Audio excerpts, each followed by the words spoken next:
Apologies for that. Welcome everyone to our Tech Talk today. So this session will be recorded, as I mentioned. Just as a reminder, the purpose of these Tech Talks is to continue the spirit of the IT Summit throughout the year. So staff being able to share what they're working on, help other folks learn from what they're doing, and also just to create opportunities to learn from each other, strengthen connections, and better understanding of technology throughout the university. So very excited to be joined today by Natalie Gingrasfield, who is an instructional designer for the Learning Design and Training Services at HBS IT, as well as Kendall Polson, instructional designer, Learning and Design and Training Services, HBS IT. So I am going to go ahead and without further ado, hand it over to them to learn more about their team and the AI work they're doing. All right, let's just set that. Just making sure I get the right view up. Is that the right view? Yeah. Okay. All right. Can I just get a thumbs up? Everyone sees my screen? All right. Thank you so much. Thank you so much, everyone, for joining today's Tech Talk. My name is Kendall Polson, and this is my colleague. Hi, I'm Nat Gingrasfield. And as mentioned, we're from the HBS IT Learning Design and Training Services team. And this Tech Talk is called Inside the AI Hype Cycle. So generative AI has been an emotional roller coaster for all of us over the past few years. And at any point, you may have felt a lot of things about generative AI. But I find kind of the three buckets I find myself in are all in, hitting a wall, or a bit lost or over it. So all in is when I'm really having success prompting. Hitting a wall is when it's not doing what I wish it would. And a bit lost is when I'm hearing everything it can do on the news and feeling unsure about my own skill set. So before we get into the talk, I'd love to just take a moment and think about where you are today. And I think that will help guide you through this presentation. And if you want, you can put it in the chat where you think you are. Oh, great, Karen. I love it. Perfect. Yeah, feel free to put it in the chat because it does help us get an idea of the crowd we're working with. So what you'll walk away with today, hopefully, is clarity, understanding, and language about where you are in the AI hype cycle and where you are with that technology right now, as well as practical ideas to help you move forward, hopefully with your AI journey. So with that, I'll hand it over to Nat for setting the scene. All right, so picture it, Boston, January 2024. Any Golden Girls fans? You'll know Sophia reference. Okay. Generative AI busts on the scene a couple of years earlier, and we are introduced to it at the business school through ChatGPT. So we're going to start at the beginning. As I said, ChatGPT was introduced to our portfolio in January. And because of this and everything in the news, curiosity really surged with the community, and they wanted it fast. We had high expectations because everyone assumed that Gen AI could do everything, right? It could do your taxes, it could make the best pancakes, it's going to solve the world's problems. And then there was no definition of what good use looked like. So what did all of these three things mean to a team whose job it was to help people when they were also just being introduced to this topic at the very same time? Speaking of the team, I want to introduce our amazing team. Like Deirdre said, we're instructional designers at HBS IT, and we help people understand the technology that they're being asked to use. So when new technology and tools land, we don't just introduce it, we help the school adopt it effectively, and we need to consider responsibility and sustainable use through our training and consultations. So this was the case with generative AI. And as our team does for the school, we act as a lighthouse for the technology that we provide. And we guide the whole community through navigating these generative AI tools and emerging technologies. We often encourage that we're here to help. If you're not sure where to start, if you want to brainstorm what's next, we help our community move forward. So that's who we are.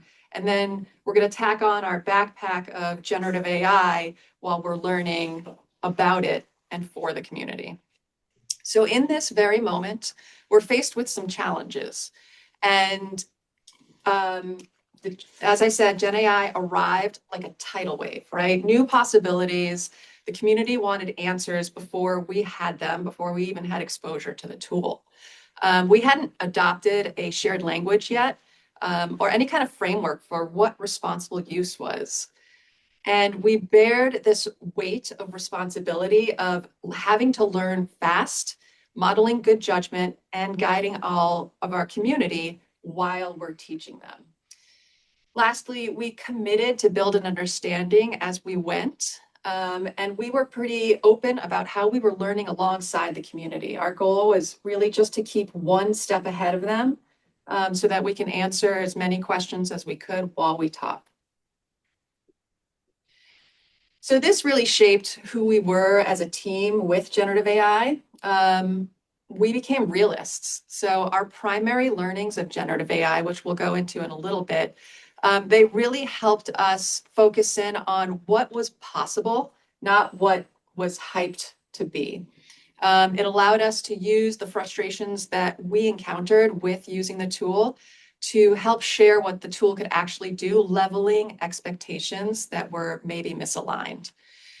We looked holistically at what we could do for the community. So rather than looking at what ChatGPT could do specifically, we took a step back and we thought, what could generative AI do for the community, and how does it fit within the bigger picture of how people work and learn at our community? And lastly, we were translators. So we were bridging the gap between not only the language used around ChatGPT or around generative AI in general, what are tokens? What is a custom GPT? But what the tech can do and how, and making all of that feel approachable to our community. So I think our biggest achievement with the tool was not that the technology was getting better, but it allowed us to understand what it was good at each moment and what it wasn't good at, which was maybe even more important. People come in with expectations, and we could help, again, level set these expectations that the tool isn't bad, it just doesn't make the best pancakes. You have to do it in another way. So now Kendall's going to talk through the next act. So I'm sure everyone on this call has had an experience at least once where they've been thrown in front of a technology that they have to learn way faster than they expected. And as Nat and I were planning this discussion back in October, it was actually Nat who introduced me to a framework for the feeling of technology adoption that I'm going to go through now. So this is called the Gartner Hype Cycle. And Nat and I were really having a conversation reflecting on, one, what it's been like to train and consult for the past 2 years. And as Nat had said, stay one step ahead of the community. But it was also a chance for Nat and I to have a more candid conversation about kind of the feelings that we've personally felt, even through when we've had to be the AI evangelists of HBSIT. So the Gartner Hype Cycle is a framework for technology adoption, and you could apply this to any technology. It begins with the innovation trigger, and this is essentially the first time you ever hear about a new technology. So I know for me, for AI, it was November 2023 when ChatGPT started coming on the news, and all of a sudden AI was all over the news, that I really started hearing about this tool and knowing it was coming closer to us. But you could apply this even to the first time you saw a GPS machine in a car. It could be any technology that you work with. After the innovation trigger typically comes a peak of inflated expectations. This might be on a personal level. This might be all the things you're imagining the tool can do, but it also might be on a societal level. And I know for myself, when I was hearing about what AI could do, I definitely had a peak of inflated expectations. I thought it would be able to fold my laundry and make pancakes, the way the news was talking about it. The trough of disillusionment, I think this is really where what I found in my own experience, you go through this cycle faster the quicker you adopt the technology. So because we were adopting the technology quickly, we got to the trough of disillusionment pretty quickly, which is essentially when your expectations clearly outpace reality and you kind of can't ignore it anymore. So that might be working with the tool. Once again, that might be hearsay that the tool isn't all it's cracked up to be from coworkers. It's basically when you start to feel any frustration around adopting that technology, either because of its limited capability or because of the headache it's causing you at work, if you would. The slope of enlightenment really comes when you're able to step back and reflect on what the technology is actually good for. So it's when you've really processed expectation versus reality and said, maybe it can't make me pancakes, but it can help me come up with a better recipe for pancakes. Or it can help me know how long to cook it on each side so that I don't burn them and make a mess. So the slope of enlightenment is really when you're starting to truly adopt the technology, and the plateau of productivity is essentially where you end up when you've officially adopted the technology and determined how you would like to use it with clear-eyed judgment. So I'll go back to that GPS example. Probably most of us don't notice GPS and complain about it. Well, maybe we complain about it, but GPS is now pretty much a part of our everyday lives. I know I can open my phone and get directions anywhere when previously I might have needed that car installation or I might have needed to print directions. So the plateau of productivity is really when it's integrated into your life. But the cycle rarely ends one go around through, and that's what we've really felt with AI. So you may find yourself, even if you're in the plateau of productivity and you've learned how to work with a tool, you may find yourself back through this cycle as the tools advance. And that's definitely what our team has felt again and again. I would say on average, maybe every 6 months, we end up right back in the peak of inflated expectations and trough of disillusionment as major changes come to the AI landscape. So even if you feel like you're at the plateau of productivity or stuck in disillusionment right now, just know that this is a spectrum that you'll move through. So what did the AI hype cycle look like for us specifically as we were initially developing everything? So once again, we'll go back to that innovation trigger. November 2023 is really when AI was buzzing all over the news. It hadn't quite come to HBS yet, but we knew the boogeyman was under the bed and going to come eventually. So all the news we heard, we knew it was coming our way. The peak of inflated expectations essentially came knocking on our door January 2024, when we were officially asked to begin developing a Gen AI curriculum for our community. And this was a point where none of us had really played with the tools yet. We had no idea what they'd be able to do, but it sounded like they could take you to the moon. And I think that definitely struck fear in me, at least, because due to not knowing how quickly we'd be able to onboard ourselves to the technology and truly get our community onboarded. So I would say we sat between the peak of inflated expectations and quickly went to the trough of disillusionment by the end of 2024.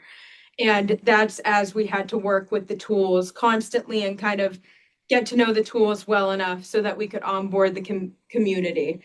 So by the end of 2024, we had formed our curriculum and we had definitely seen the best and worst of AI at that time. And I know even compared to today, the end of 2024, AI was very primitive. So over the course of year one, we developed a curriculum of six different trainings. And it's really interesting to look at this training calendar now because we'll show you what ours looks like now today in a little bit, and it looks very different. But Getting started with generative AI at HBS was our very first offering that launched in March 2023. I was the proud owner of that training, and it was the scariest thing of my life because I remember the dry run just a few days before did not go so hot, and it was a lot to catch up with the technology. It felt very overwhelming at that time, but that really was a great thing to figure out, and here we are today. To go into our other offerings, what I find so interesting is they were very tool-based. So we had ChatGPT free for beginners, enterprise for beginners, AI sandbox for beginners, Copilot for beginners. And so folks could go to any one of these, and they were under the impression that they were focused on one tool. And even at that time, ChatGPT free and enterprise looked very different. And then our final offering that we developed in year one was Intro to Custom GPTs. By then, we had, I believe everyone in our community had ChatGPT Enterprise. So there was a demand to get familiar with custom GPTs, so that's where that was developed. As mentioned, that first year really took us through the trough of disillusionment in the tried and truest way. And what the trough revealed is something we still say on our team today, which is AI is an eager intern. It's eager to please, it's confidently wrong, and it needs direction. So what we really learned in the first year was a lot of people's expectations were this will be able to write a 2,000-page paper for me in one shot. And we got to see firsthand all the things that could go wrong with that. One being eager to please, it will kind of always gas you up. You could present it some of the worst ideas and it will say, yeah, that sounds like a great business idea. You should quit your job right now. Confidently wrong. As many of you know, I'm sure AI can hallucinate, which is when it completely fabricates a fact and shows no evidence that it is a fabricated fact. And it's really just reliant on you to source check it, whether you're asking it a question, asking it where it got its sources, or to actually check online and verify that source. But it will lie to you. So that was something really essential we needed to get out to our community quickly, because the fear was if people didn't know that AI was lying, they might just send that email, write that paper and never double check it. So that was really important for us to get in front of the community on. And finally, it needs direction. And what I like to say is expert level output requires expert level guidance from you. So you're all the experts of your domain, and AI, in my opinion, will never be able to take your job without you there as the pilot. And I'll go back to that 2,000-page paper example. It really does a bad job of writing a giant paper all at once. So that's why it would need your expert level guidance to walk it through task by task in a much smaller way. So bringing us back to the hype cycle, there was definitely a period for myself, and I think for maybe a lot of us on the team, where the expectations of the community and what we knew about AI were very mismatched, and that definitely kept us in that trough of maybe this isn't such great technology. But I can safely say for a lot of us on the team, 2025 was a real turning point. It's when we got the chance to more closely refine our curriculum. And it's when we got to have conversations that kind of were our lessons about AI and how to preserve daily use. And what that might look like is taking those lessons one at a time. I'll go back to the 2,000-page paper. One of my first uses of AI, as you may guess, was trying to write about a 2,000-page paper, beating my head against the wall for 10 hours and it not listening to me. But when I was able to step back and reflect, I realized it was really good at writing 2 or 3 paragraphs at a time that were quality. And it was just that when I tried to do it all at once, it started kind of phoning it in. So that slope of enlightenment for me was breaking those big tasks into micro tasks. And there are so many ways our team was able to come up with skills that we could then apply to the community. So that really brought us to the plateau of productivity, which was around 2026, maybe late 2025, when we were feeling really confident in the tools that we had and really felt like we had a clear-eyed judgment that we could help the community on how they use generative AI. So what that enlightenment looked like for us was it may not be able to write a full paper for me, but with guidance, it can draft 1 to 3 paragraphs that are quality at a time. It may not be the most advanced tool that we're working with right now, but so many of the skills that you use in ChatGPT and AI Sandbox can be applied to most other AI tools. They're all very similar, just with different bells and whistles. And finally, it hallucinates and can't do a lot of what I expect it to. But that reinforced my value that responsible use and human judgment is important. It made me feel like my job was still useful. But as mentioned, this is a cycle. So we seldom get to stay in that plateau of productivity. And I know right about now, I think a lot of us in the community are at a point where the technology seems to have advanced with more coding options and just more things you can do with features. So I think we find ourselves right back somewhere in the middle of this cycle. Every time updates come, every time a new tool is integrated into the community. But that takes us to, where are we today? So today, like Kendall said, we've updated our curriculum. We're becoming less reactive, and we're focusing on teaching holistically, as I mentioned before. Anything that you can do in ChatGPT or the Sandbox, you can apply to other tools that are being introduced. We're looking at individual use, so less of do this for me and more of help me through this. So instead of maybe banging your head against the wall with this isn't doing my data analysis or the thing I want it to do in Excel, instead you might think, hey, can you teach me how to do this in Excel so I can do it myself?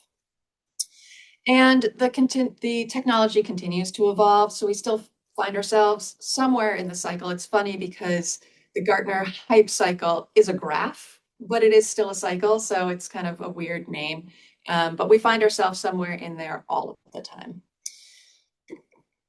And so how does this help our community? We wanted to make sure that what we were doing had impact. And these are some figures from the last 2 years. So we've had over 500 unique registrants across faculty and staff to our trainings, from those very beginning trainings to our more refined trainings. And we continue to look at what we're doing and evolve so that we can meet the community needs.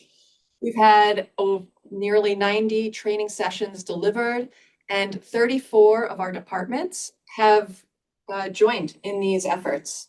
So we have a lot of reach, which is great. Speaking of matured trainings, here's a look of the trainings we provide now. So instead of going by tool, we've gone with really themes. So the introduction, there's kind of an info session. What tools are available? That's always an important question, and what can they do? And we talk about our supported tools, so ChatGPT and the Sandbox.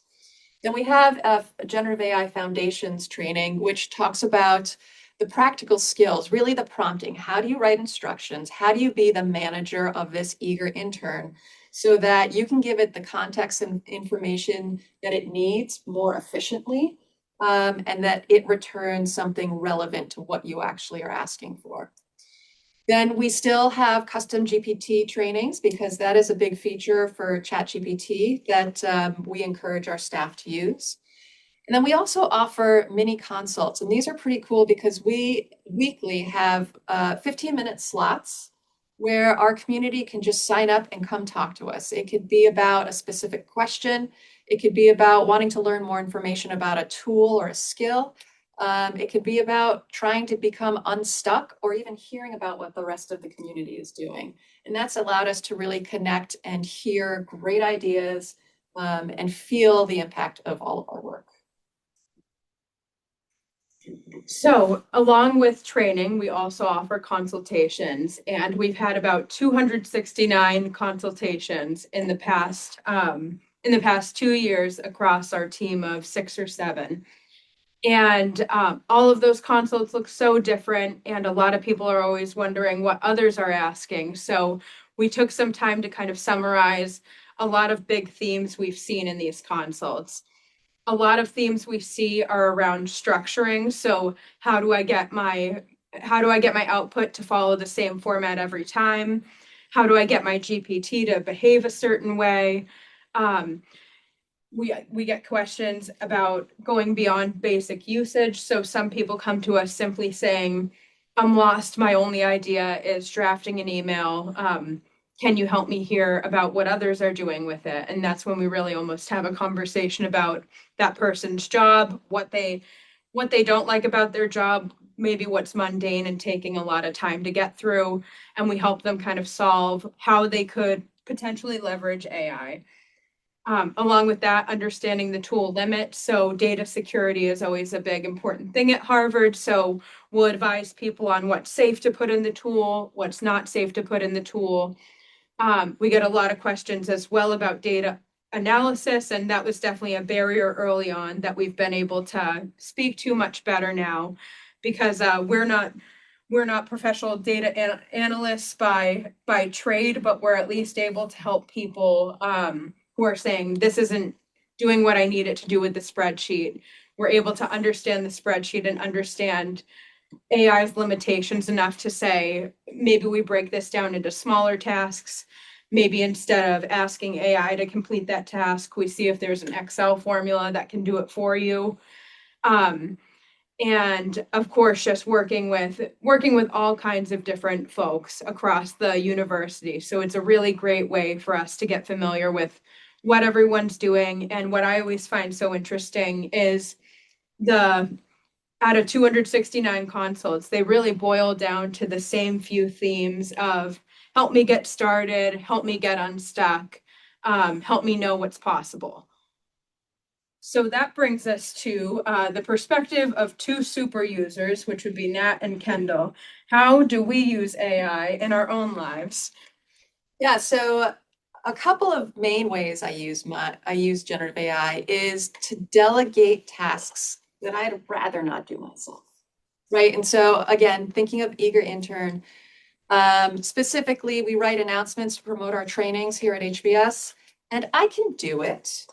I don't mind not doing it. I'm not losing any brain cells by asking ChatGPT to, include this new training, have a little spring theme because that's the time of year, and write something clever. That's something if I had an intern, I would do anyway. That's a great use case for using generative AI. Those non-exciting tasks, redundant, anything like that. Another main way I use it is as a thought partner. So I'm constantly running through, is this a good idea?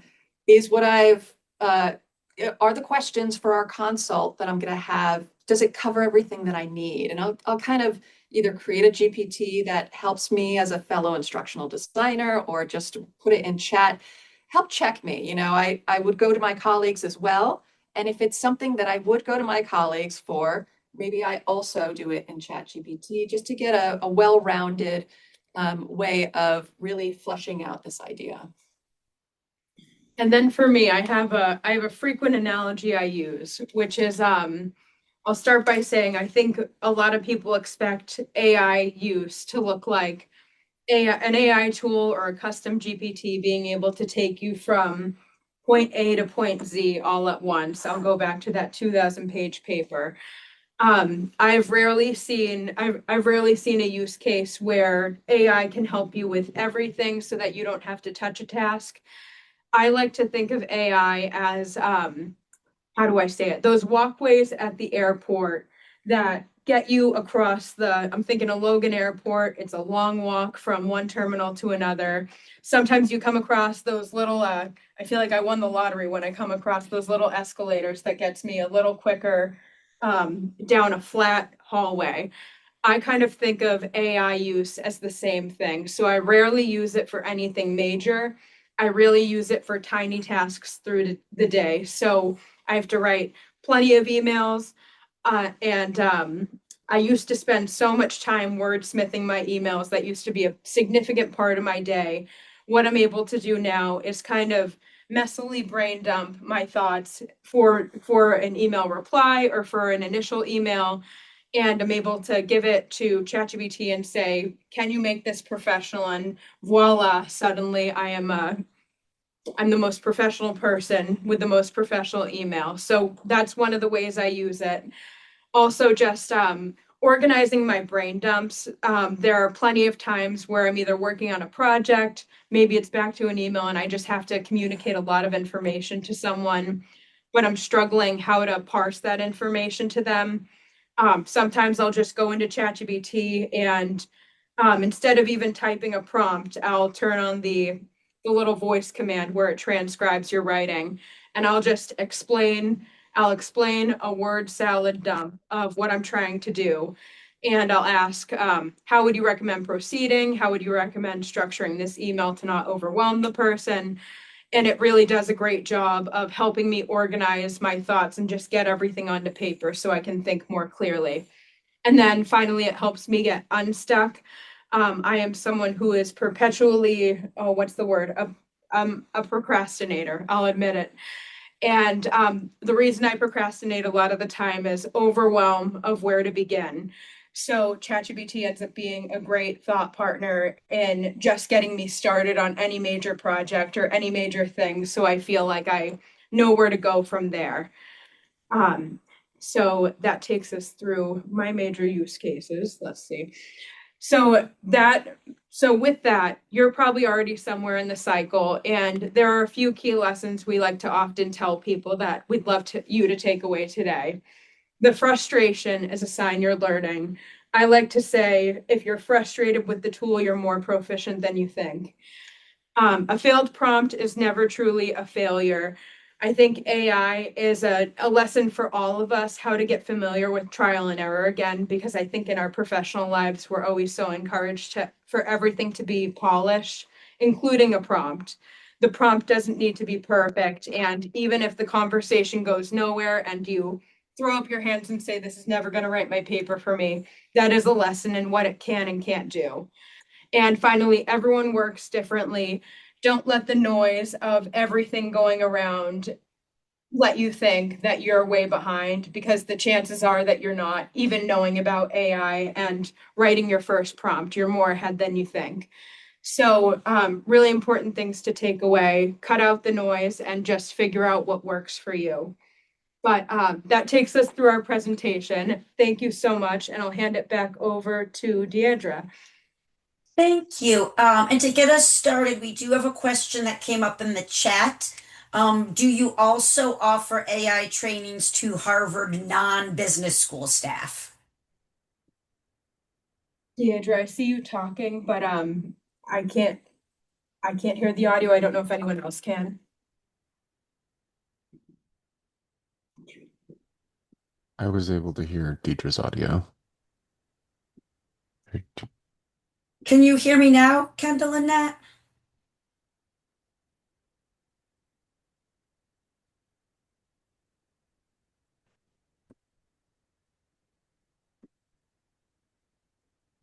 Do you have your speakers off, perchance? Okay. This is that That lovely Travis Street technology. that we alluded to. We're now back to the computer speaker, so we're back. All right. Thank you, Richard, for that troubleshooting suggestion. So the question that came up was, do you also offer AI trainings to Harvard non-HBS staff? I think so. Currently, our manager is on leave until early April, but I think that would be a question I'd have to run by her, because I know we definitely welcome shared learning, but I don't think we've ever done a full non-HBS training. Thank you. What other questions do folks have? Feel free to either Raise your virtual hand or add it to the chat. Or if I can offer just some experiences of maybe where you were in the cycle, your expectations not met, or how you came through that trough of disillusionment, even just how you're using it across Harvard. We'd love to hear that.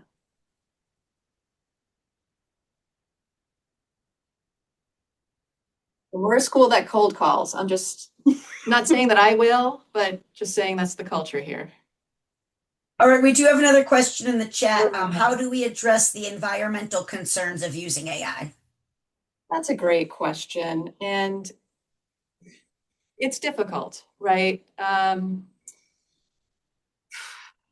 think that's bigger than me. And you're certainly welcome to your personal opinion. I think there's encouragement by at least our school to use generative AI.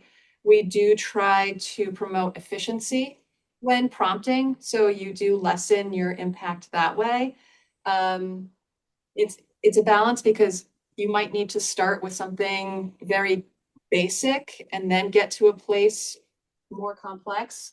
But if you know any complex context or details, we encourage you to put it in right away so that you can reduce the amount of back and forth prompts. If I had a magic wand, I'd make it, a renewable source every time you hit send. But it's a really great question. Sorry, I can't answer it. And I think that's still much like the AI landscape. I think that's so uncharted. And I know for myself, my hope is that in the next few years, more developments happen with how this technology can run more efficiently, because I know I don't feel great when I hear the data centers. So I'm really hoping the environmentalist engineers help us soon. Jeremy? Yeah, I think this is a related question, but I just wonder how you think about costs related to AI use with it seems like the current rates that like folks are paying now are like subsidized by venture capital and like there's a lot of investment that isn't being returned yet. So how do you think about like the future of your use of AI when, those investments expect a return? Again, great question. Here at the business school, there is a dichotomy of we are paying for tools and yet we're encouraging people to use it as much as possible. And it costs money when we're trying to not spend as much money. I think this is a weird place to be where we have resources that we're trying to save, but we're also pushing this tool that is both helpful and we hope that in the long run will benefit us in the end. Again,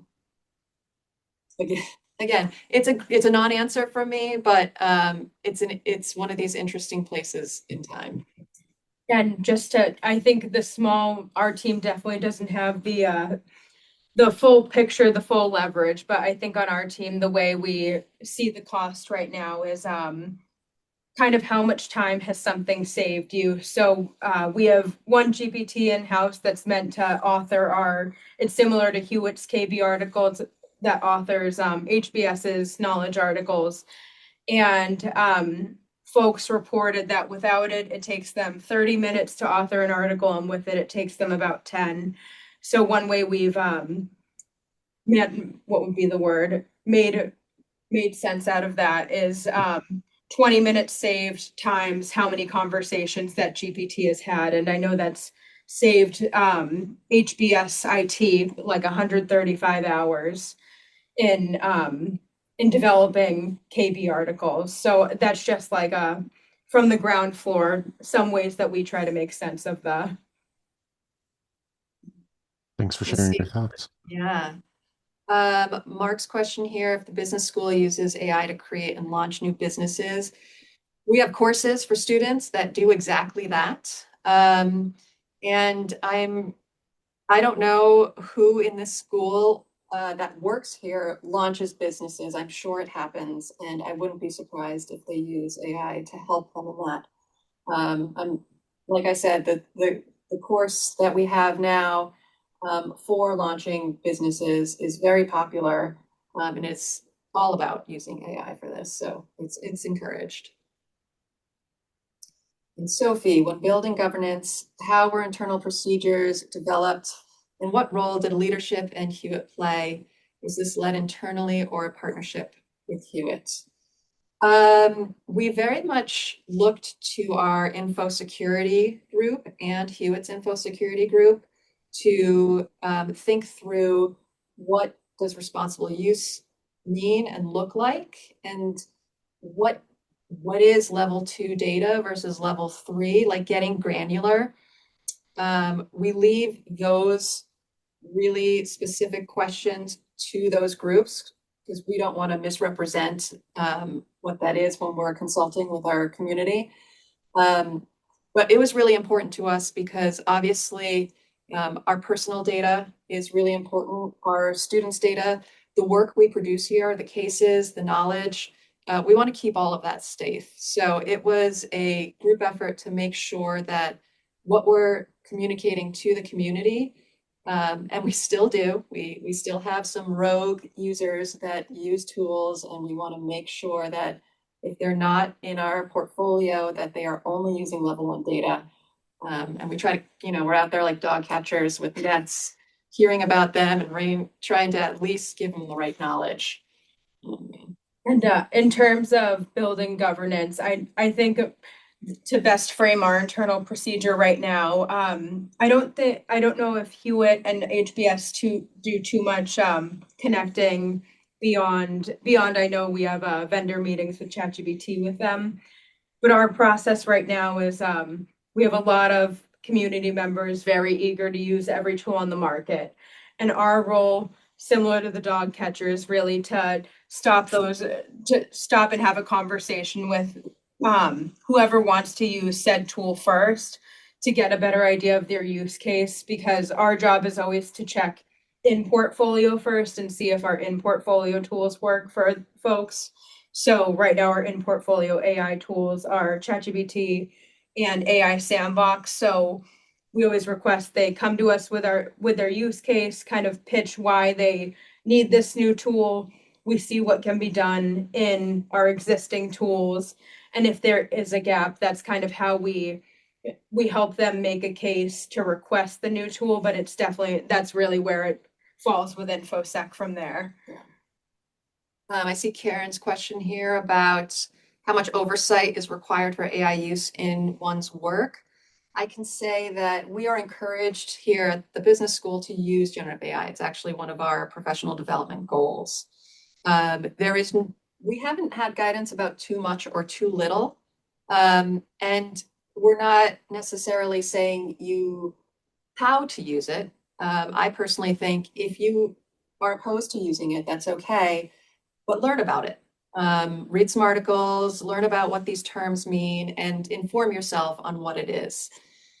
And I think as long as it doesn't look like AI or AI slop, be smart about it, right? Like, no one's saying don't delegate work if it makes sense. Just make sure it's factual, it's accurate, it's in the right voice before passing it on.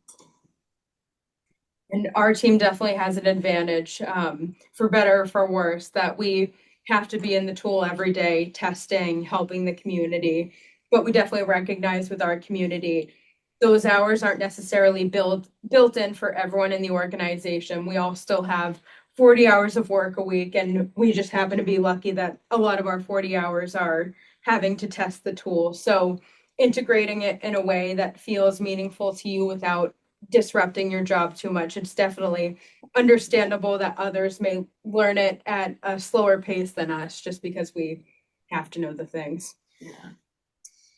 Mark, does the business school use AI? Oh, I'm sorry, there's one before. Danielle, is your focus shifting given agentic AI as opposed to generative AI? So our focus stays on what we provide here at the school. And we don't have agentic AI yet. I'm sure it is on the roadmap or the wish list, but again, InfoSec security is super important to us. We don't even have connectors because we need to be certain that our data is safe. So we talk about it and what it can do. Actually, one of the faculty put on a whole program for the entire community, which has been really great exposure and has really exposed us to the different kinds of agentic AI and what it can do. But right now it's just informational. And I think agentic is probably one of the things that's farther away for us right now because I like to say the more invasive the tool feels, the more of a security risk it is. And I associate agentic with like it's able to do things right on your desktop. So I know HBS at least is very far from that being toggled on. Yeah. And if folks missed it, there were a couple of tips shared in the chat as well to check out. So, Joanna Josephine, Richard Wells, and Sean Snyder all added some tips to the chat if you want to check that out. Awesome. Thanks for that. I see the question from Richard. Do you have Copilot activated in M365?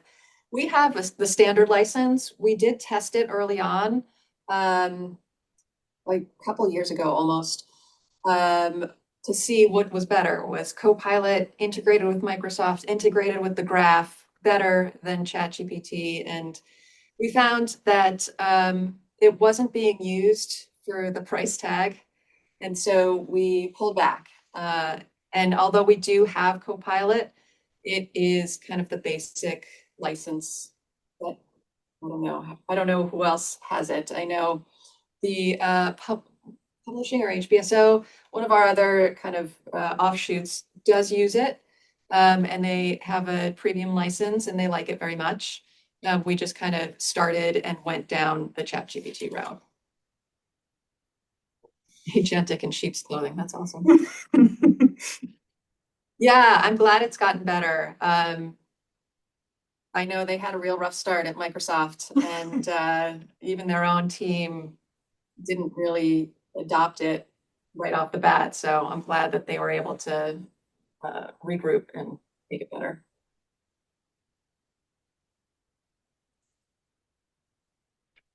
What other questions do folks have? Or tips? Oh, Joanna. Hi, thanks for this. And I have done a bunch of your sessions, so super helpful.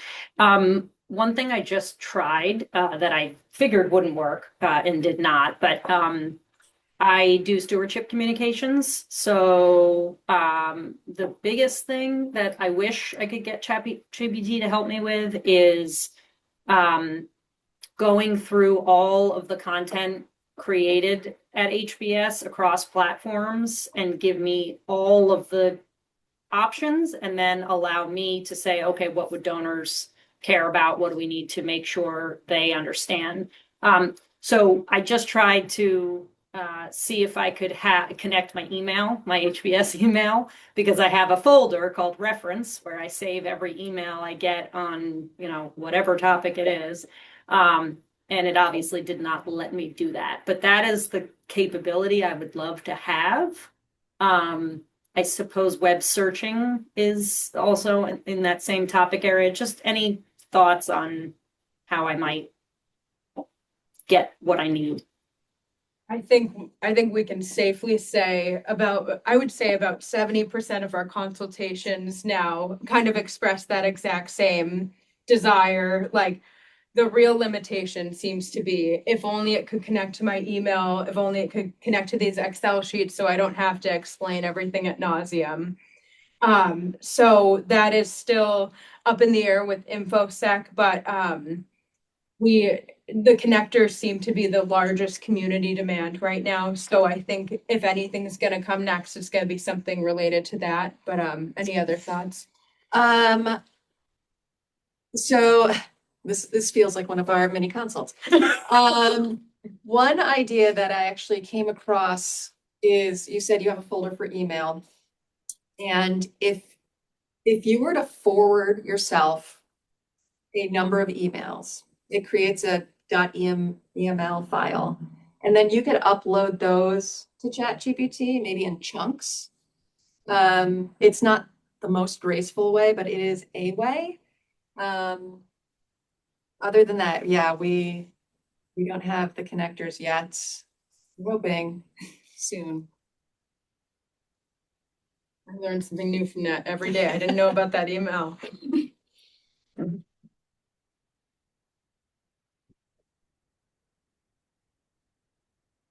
Oh, cool. Here it is. I can drag emails from Outlook or Ooh, Mac to the desktop and make them EML files. Great. You don't even have to, I know what I'm doing today. you don't even have to port them. This was a hack I got from doing it through Gmail, and so this is much better.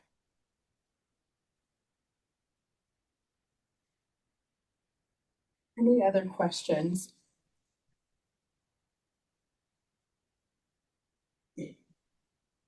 We do have one more in the chat from Jeremy.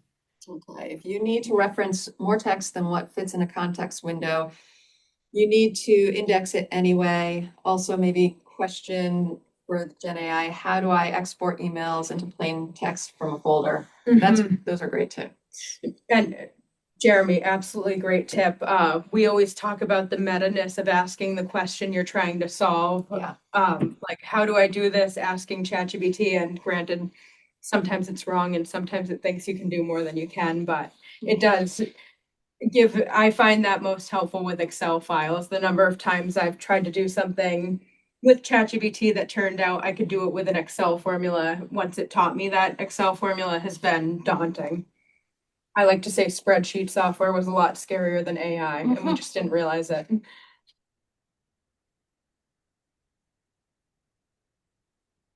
Yeah, my favorite is when it says, "Oh, I can do that for you," and then you're like, "Oh, where is that thing?" And it's like, "Oh, I can't do that."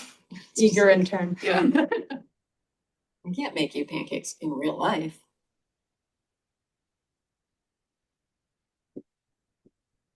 Any other questions that folks have in our last 5 minutes?